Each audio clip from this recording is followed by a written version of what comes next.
Hello दोस्तों, नमस्कार। अगर मैं आपसे पूछूं कि क्या आपकी शादी हुई है तो आपका आंसर होगा यस और नो। इन दोनों में से कोई एक आपका आंसर होगा। लेकिन इसके साथ ही मैं अगर आपसे पूछूं क्या आपका एक्स्ट्रा मैरिटल कोई अफेयर चल रहा है तो ये थोड़ा-सा एक अजीब सवाल है। लेकिन ये अजीब सवाल अब हमारे शहरों की एक काली सच्चाई बनते जा रही है। अब मैं ऐसा क्यों कह रहा हूँ? मैं इसके बारे में विस्तार से आपसे बात करूँगा। तो आपका स्वागत है आपके अपने चैनल पे जहाँ पे हम कुछ ऐसे टॉपिक्स पे बात करेंगे जो कि बहुत ज़रूरी है लेकिन हम उनके बारे में बात करते नहीं हैं। तो आज हम बात करेंगे एक्स्ट्रा मैरिटल अफेयर्स की। दरअसल अगर आप गूगल प्ले स्टोर पे जाएँगे तो वहाँ पे एक ऐप है ग्लीडेन करके और ये ग्लीडेन एक्स्ट्रा मैरिटल का एक ऐप है, मतलब कि जिन लोगों का एक्स्ट्रा मैरिटल अफेयर करना होता है या फिर उनको एक सेफ प्लेस चाहिए ऐसा करने के लिए उनके लिए एक ऐप है। इस ऐप ने एक सर्वे करवाया था सन 2020 में। जो मेट्रो सिटीज है दिल्ली, चेन्नई, हैदराबाद, मुंबई ऐसे शहरों में एक सर्वे करवाया गया था। उस सर्वे में एक चीज निकल गई कि 1500 लोगों पे ये सर्वे किया गया था। उसमें एक चीज निकल गई थी, कम से कम 55% जो मैरिड कपल हैं उन्होंने अपने जीवन में एक न एक बार चीटिंग जरूर की है। और उसमें से भी जितने लोगों ने चीटिंग की उसमें से भी 56% महिलाओं ने बेवफाई की है, यानी कि आदमियों से ज्यादा औरतों ने बेवफाई की है। और इसी सर्वे के हिसाब से अगर हम देखें 48% कपल ने ये माना है कि किसी एक के साथ रिलेशनशिप में रहते हुए आपको दूसरे के साथ प्यार हो सकता है। अब ये जो सर्वे हुआ था ये 1525 लोगों के बीच हुआ था। हालांकि आप कहेंगे कि सैंपल बहुत कम है और किस रिलीजन के ऊपर हुआ इसमें भी क्लियरली डिफाइन है नहीं।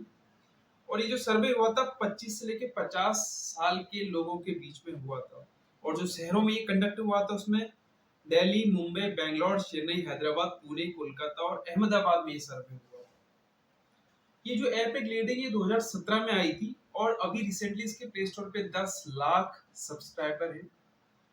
और इसका कहना है कि जब 2018 में सुप्रीम कोर्ट ने भारत में व्यभिचार को अपराध की श्रेणी से बाहर रखा तो उस समय पे इसके यूजर्स की संख्या एकदम से ऊपर गई।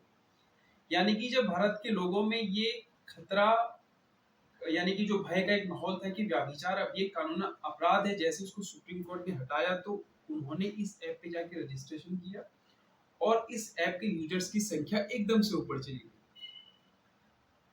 पहली चीज, इसमें उन 50% जो मैरिड पीपल थे उन्होंने ये कन्फेस किया है कि उन्होंने अपने जीवन में एक न एक बार जरूर, मतलब कि वो सेक्सुअल इंटरेक्शन में रहे हैं किसी और के साथ।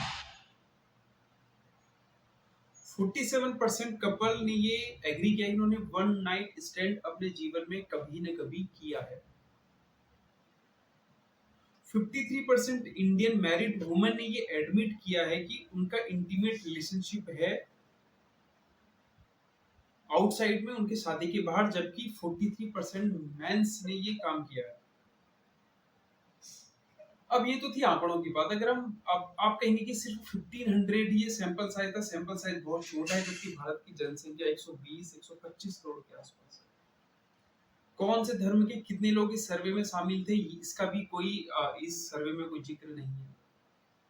लेकिन अगर 1500 लोगों में भी अगर 50% जो कपल है वो ये एक्सेप्ट करते हैं कि उनका कभी न कभी एक्स्ट्रा मैरिटल अफेयर रहा है, तो आप यकीन करिए कि जब ये बहुत बड़े पैमाने पे ये सर्वे किया जाएगा तो इसी इंक्रीमेंट के साथ ये सर्वे के जो रिजल्ट है, यानी कि 50% तो एटलीस्ट आप मानिए कि 40 से 50% तो वहां भी ये रहेगा कि इन लोगों ने एक्स्ट्रा मैरिटल अफेयर रखे हैं।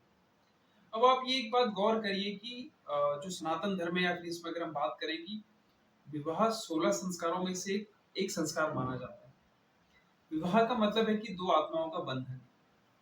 और अरेंज मैरिज भारत में ज्यादा होती है, लव मैरिज आज भी कम होती है। और इतना अरेंज मैरिज होने के बाद भी अगर ये आंकड़े हमारे समाज में हैं तो इससे काली सच्चाई या फिर यूं कहें कि इससे काला अंधेरा शायद हमारे समाज में कुछ नहीं है। लेकिन ये ऐसा क्यों है? आप देखोगे कि गांव में भी ऐसा होता है, एक्स्ट्रा मैरिटल अफेयर्स होते हैं, बिल्कुल होते हैं, शहरों में भी होते हैं। ऐसा कोई सर्वे गांव में तो अभी तक हुआ नहीं है कि कोई ऐप ने किसी ने कंडक्ट करवाया हो। तो ये दर्शाता है कि हमारा समाज अंदर से कितना खोखला और खोखला दिन पर दिन खोखला होते जा रहा है। ये कहीं न कहीं हमारे नैतिक मूल्यों की कमी हमारे अंदर दर्शाती है। हम कैसे अपने जो एथिक्स और जो मोरल्स हैं उनसे दूर होते जा रहे हैं। कैसे शहरों में आदमियों के अंदर खोखलापन बढ़ते जा रहा है। आखिर इन सब के पीछे कॉज़ क्या है ज़रूर हम एक विषय पे एक वीडियो और बनाएँगे। मैं आज आपसे ये आंकड़े इसलिए शेयर कर रहा हूँ कि मेरे को रैंडमली मैं न्यूज़ आर्टिकल में गया तो मेरे को ये आंकड़े देखने को मिले। तो मैंने सोचा कि चलो मैं आपसे भी ये शेयर करता हूँ। तो आप कमेंट करके बताइए कि ये आंकड़े जब आपने देखे कि अ, क्या हालत है हमारे समाज में जो मैरिड कपल्स हैं, आपका क्या ओपिनियन है इस बारे में कमेंट बॉक्स में ज़रूर लिखिए और कल फिर मिलते हैं किसी एक ऐसे टॉपिक के साथ में जो आपको इम्पैक्ट तो करता है लेकिन हम उसके बारे में बात करना नहीं पसंद करते या फिर उसके बारे में बात नहीं करते। तो कल फिर मिलते हैं तब तक के लिए नमस्कार।